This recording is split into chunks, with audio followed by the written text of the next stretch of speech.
Olá pessoal, para quem não me conhece ainda, que no caso é a maior parte das pessoas, eu sou a Mayara Rani, eu sou criadora aqui do canal Conta Outra, que nasceu com o intuito de ensinar o mercado financeiro do zero. Então realmente nivelando o conhecimento para todos aqueles que querem adentrar esse mundo e não sabem como, né? Ou tem pouca experiência, ou querem entender um pouco melhor, ou realmente nunca tiveram nenhum contato com nada do mercado financeiro e querem começar nesse universo, mas não sabem como ou têm receio por não saber como. Então a ideia desse canal é realmente ensinar o beabá até chegar na parte difícil.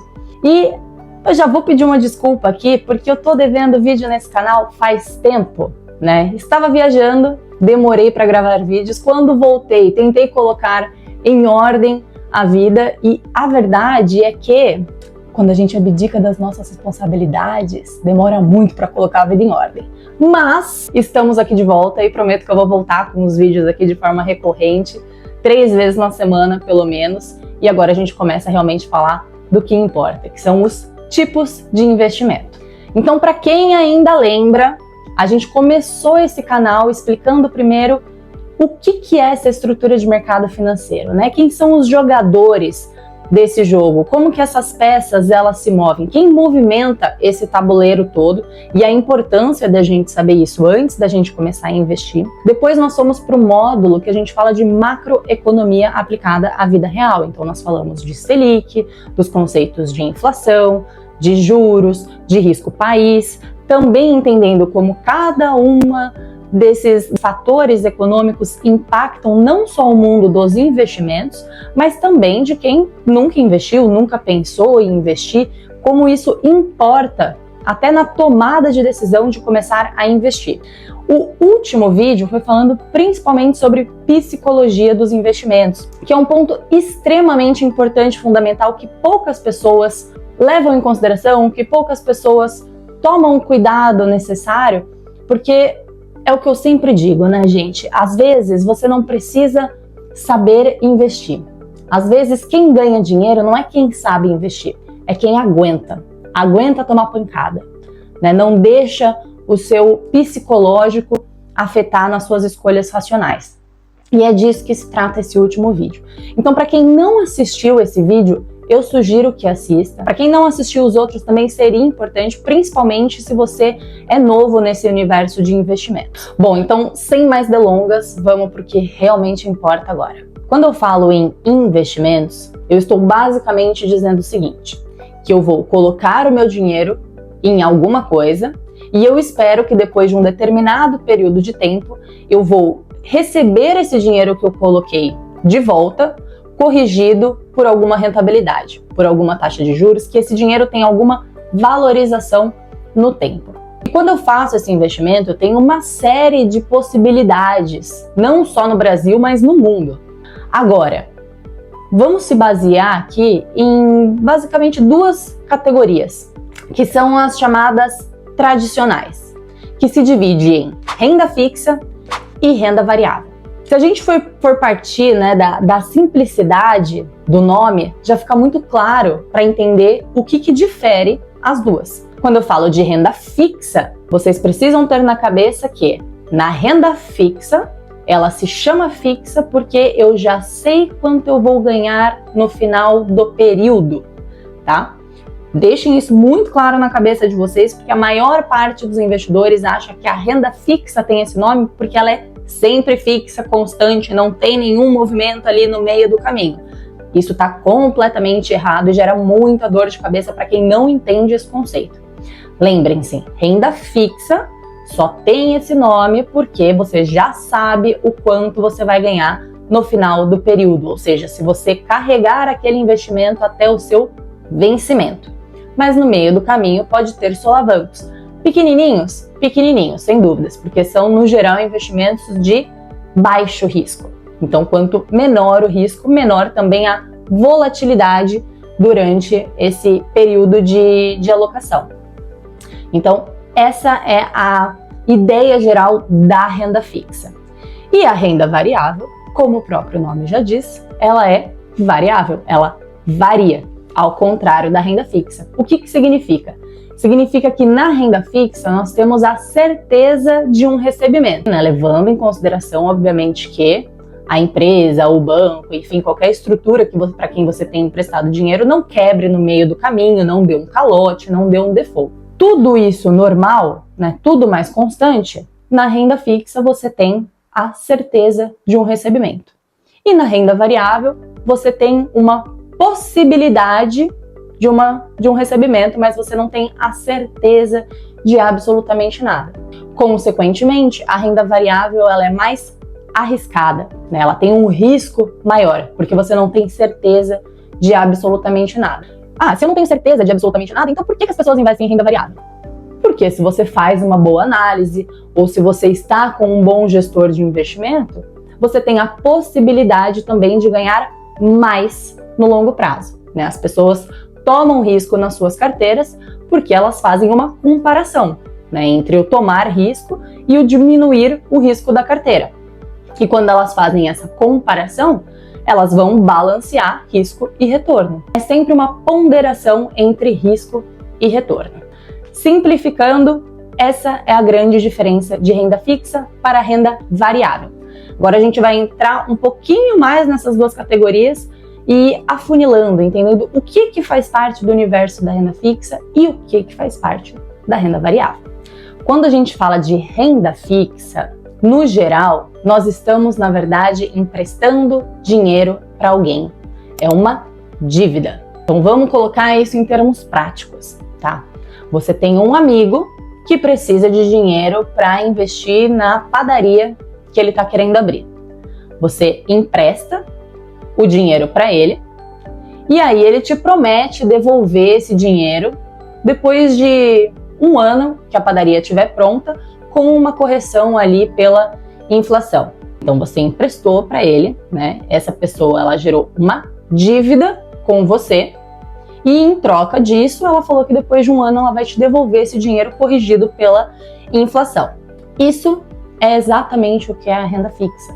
Então você pega o seu dinheiro, você empresta para alguém, para uma empresa, para o governo, para um banco, e depois de um determinado período de tempo, você vai reaver esse dinheiro corrigido por algum tipo de taxa. Seja Selic, seja inflação, seja outros benchmarks que a gente chama que existem no mercado. Então nós entendemos já que a renda fixa é, na verdade, uma dívida. Você está comprando a dívida de alguém. Mas quem é esse alguém, então? Bom, você pode comprar uma dívida do governo, uma dívida de um banco ou uma dívida de uma empresa. Quando a gente fala de uma dívida pública, nós estamos falando de títulos públicos. E esses títulos públicos, eles podem te render o CDI, basicamente. Para quem não sabe, o CDI, ele é quase que uma réplica da nossa Selic, que é a nossa taxa básica de juros, tá? Então, o CDI, ele é um benchmark conhecido no mercado aí do universo da renda fixa. Boa parte dos investimentos de renda fixa são indexados, né, ou atrelados ao CDI, que é muito similar à nossa Selic. Então, se hoje ela está em 15%, nós estamos falando que o CDI vai rentabilizar 15%. Fechou?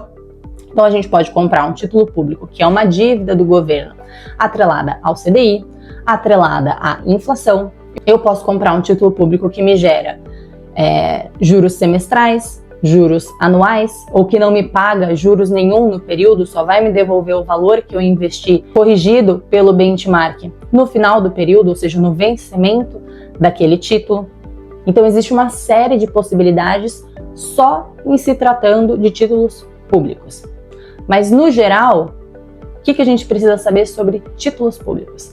Títulos públicos é aquilo que a gente considera e que a gente chama de ativo livre de risco. Por que a gente chama ele assim? Porque ele não tem risco nenhum? Não. Primeira regra que a gente precisa ter em mente: não existe investimento sem risco. Na renda fixa, na renda variável, seja onde for.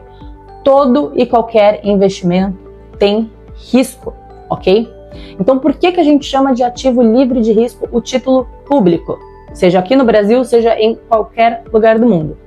Porque parte-se do pressuposto de que o governo é detentor da máquina de imprimir dinheiro. Então, se alguma coisa acontecer no meio do caminho, ele pode só usar essa máquina para imprimir mais dinheiro e te pagar. Agora, ele pode fazer isso à torto e direito? O governo pode sair imprimindo dinheiro?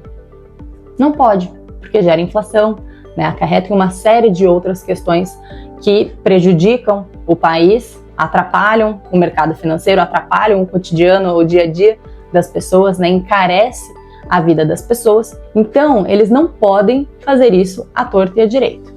Mas a premissa é de que eles possuem essa máquina. Consequentemente, o risco é menor, tá? É o menor risco que nós temos no mercado. Por isso ele é chamado de ativo livre de risco. Consequentemente, por ele ter um risco muito baixinho, ele também tem um retorno muito baixinho, tá? Em comparação, obviamente, com outras possibilidades de investimento, mesmo dentro da renda fixa. Hoje, se nós formos falar de retorno bruto especificamente, e olhar, por exemplo, para um Tesouro Selic, que é um título público, é uma dívida do governo, eu estou dizendo que se eu comprar um título livre de risco, ele vai me render pelo menos a Selic. E a Selic hoje está em 15%. 15% ao ano é um retorno absurdamente elevado. Então, é óbvio que quando a gente faz essa comparação de retornos, né, dizendo que o título público vai te pagar pouquinho, nós estamos fazendo essa comparação em relação a outros ativos do mercado, né? À medida que nós vamos aumentando o grau de risco, nós também vamos aumentando a rentabilidade esperada por esses ativos. Entendemos então que o título público é uma dívida do governo e existe uma série de possibilidades ali dentro desse universo. Agora, se nós subirmos um degrau no nível de risco, nós teremos as dívidas bancárias, ou seja, emprestar dinheiro para um banco, por exemplo, comprando um CDB. Então, tudo aquilo que não é governo começa a ter um nível de risco maior em relação ao título público, ao ativo livre de risco. Consequentemente, o retorno também passa a ser maior, tá? Nada muito absurdo. Vamos supor, um Tesouro Selic vai te pagar a Selic, que é 15%. Um CDB, dependendo ali do período, você vai conseguir 101 do CDI, 105, 109 do CDI, depende do período, do tempo que você vai deixar o seu dinheiro investido ali naquele banco, né? Existem algumas oportunidades pontuais, às vezes até maiores, quando o banco patrocina uma parte da rentabilidade, né, para atrair mais dinheiro para ele. Mas no geral, nós estamos falando, né, de ativos que têm bastante liquidez, em torno de 101 a 103% do CDI. Lembrando que o Tesouro Selic te paga 100% do CDI. Consequentemente, se a gente sobe um nível, o degrau, né, se a gente subir um degrauzinho do nível de risco, nós teremos um pouquinho acima dos 100% do CDI. E aí vai rodar entre 101 e 103 do CDI em ativos, em CDBs que têm uma liquidez alta no mercado, ou seja, que você consegue entrar e sair de forma fácil e rápida, em pouco tempo, às vezes em 1, 2, 3 dias. E a terceira forma de investir em renda fixa é a partir das debêntures, né, que nada mais é do que um título de dívida de empresa. E aí como que você faz isso? Diversas empresas no mercado, todos os anos, vão buscar investidores para dar dinheiro para eles e eles poderem investir em crescimento, em plantas novas, em novas contratações, com foco em crescer e gerar mais lucro, porque essa é a ideia final da empresa, gerar lucro, certo? E com esses lucros, você empresta seu dinheiro acreditando que essa empresa de fato vai gerar lucros e com esses lucros ele vai te pagar uma rentabilidade maior. Agora, quando a gente fala de empresas, ela tem um risco maior do que os bancos e um risco maior ainda do que os títulos públicos.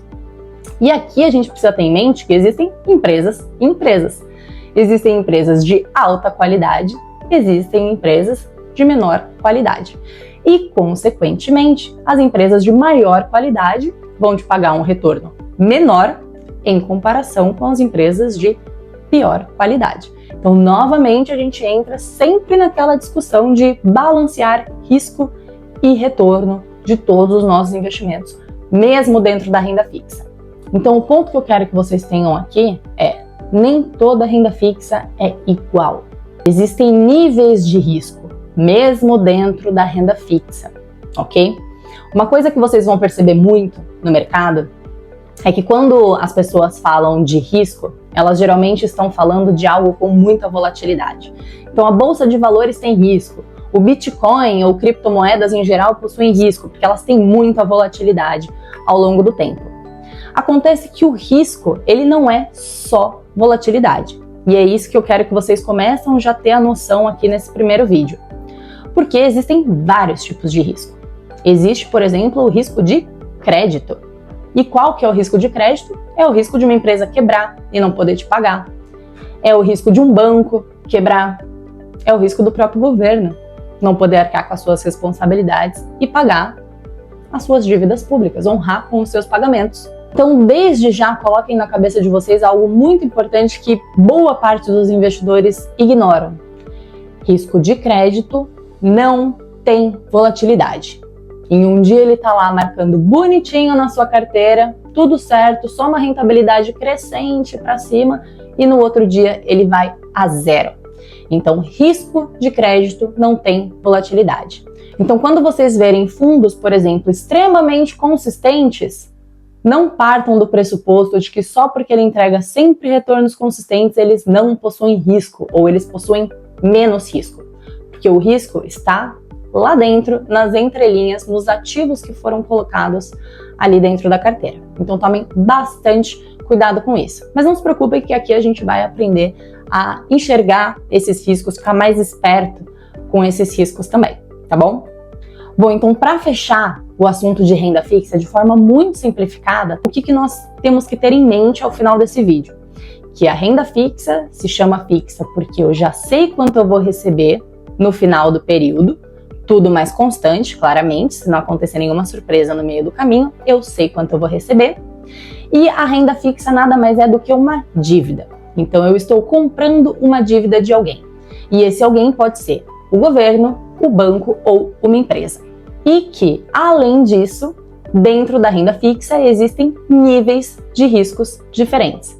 E à medida que eu vou aumentando um degrau no nível de risco dentro da renda fixa, eu vou exigindo um retorno maior por cada risco que eu vou aumentando. Agora, falando de renda variável, eu já mencionei no início do vídeo que ele tem esse nome, né? Ela leva esse nome exatamente porque você não tem a certeza de um recebimento. Ela varia ao longo do período. Você tem possibilidades de altas rentabilidades, mas você não tem a certeza dessas rentabilidades. E ao contrário também da renda fixa, onde você está comprando uma dívida de uma empresa, aqui você está comprando um pedaço de uma empresa, você está se tornando sócio de uma empresa. E se tornar sócio de algo é mais arriscado do que comprar uma dívida. E por que, então, se tornar sócio de uma empresa é mais arriscado do que comprar a dívida dessa mesma empresa? Bom, existe uma série de fatores do motivo, mas eu vou tentar simplificar para vocês. Então vamos lá para aquele exemplo da padaria de novo, tá? O seu amigo ele te deu duas possibilidades de você emprestar um dinheiro para ele poder abrir essa padaria e depois de um ano ele ia te devolver esse dinheiro acrescido de uma taxa de juros. E ele te deu algumas garantias ali, tá? Ele falou que se ele não conseguir entregar esse dinheiro para você de volta, ele vai vender os materiais, né? A cozinha, todos os equipamentos que ele tinha na padaria para honrar com esse compromisso para você. Então você sabe que se a padaria dele não der certo, ele tem ali maquinários à disposição dele para vender e transformar esse maquinário em dinheiro para você. Você assina um contrato com ele com garantias de que você vai receber esse dinheiro caso não dê certo a padaria. Caso a padaria tenha que fechar as portas nesse período de um ano. Agora, a segunda possibilidade seria você entrar como sócio dele. E quando você entra como sócio de algo, você não tem garantia. Você toma todos os riscos do negócio. Se o negócio quebrar, quem arca com esse prejuízo são os sócios. Ou seja, existe um risco maior em se tornar sócio de algo do que emprestar dinheiro, comprar uma dívida deste mesmo algo. E é a mesma coisa, é a mesma lógica dentro do mundo dos investimentos. Então, quando você investe via Bolsa de Valores, você está basicamente se tornando sócio de uma empresa, numa pequena fração, que é a ação dessa empresa. O que eu espero que você saia desse vídeo sabendo? A diferença, né, desses dois universos de investimentos tradicionais que existem nessas duas possibilidades, que é a renda fixa e a renda variável. Entender, então, a ideia do porquê que se chama renda fixa e do porquê que se chama renda variável e a diferenciação, né, a forma de emprestar dinheiro, a forma de investir o dinheiro, via dívida ou via equity. Para quem quer falar mais bonito aí, igual o povo da Faria Lima gosta de falar, né, via equity é via ação. Se tornar dono de algo, dono de parte de algo, basicamente, né? Então você está comprando uma fraçãozinha daquela empresa. Ou você compra dívida, ou você compra um pedaço daquela empresa e se torna sócio dela. Tá? Então essa é a grande diferença desses dois mundos. Uma outra coisa que eu quero que vocês saiam desse vídeo sabendo e colocando na cabecinha de vocês desde o começo é que não existe investimento sem risco, ok? Não existe certeza de absolutamente nada. E tudo tem risco, até mesmo o ativo livre de risco. E obviamente, gente, se ficar dúvida no meio do caminho, deixem aqui nos comentários, tá? Porque eu leio os comentários, isso agrega bastante, me ajuda também a trazer o que faz sentido para vocês, tá? Sanar as dores e as dúvidas de vocês. Essa é a ideia principal do canal do Conta Outra. Então, deixa seu comentário, deixa seu like, já ativa o sininho para não perder os próximos vídeos e nós nos vemos no próximo. Até lá!